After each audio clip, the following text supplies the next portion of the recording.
Okay, so what are the, like, just kind of in general, the 2 to 3 things that are the most important for driving sales with PPC on Amazon? Like, just like high level general ideas.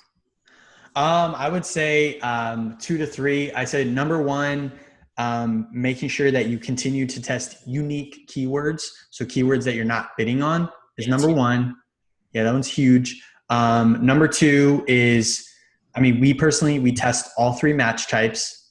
Always testing all 3 match types because broad and phrase, those do additional keyword research for you. And then driving sales. Number three is having a solid bid optimization strategy that you can use to scale like the bid optimization over time. Yeah, those ones are huge. Oh, okay. But just with the campaign, so like literally testing the same keyword on broad, phrase, and exact. Yeah. Yep.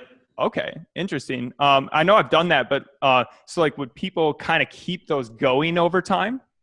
Yeah. So the goal here is the exact kind of like, that's like, a lot of people use that as like the one that helps with the ranking and the organic visibility because it's more direct, which I think is great. That's what it's used for. But phrase and broad, it's a way to use Amazon to continue to do like what I call targeted keyword research. Yeah. So with an auto campaign, you're just saying like, it's like, go out there, Amazon, use your information processing and go find stuff.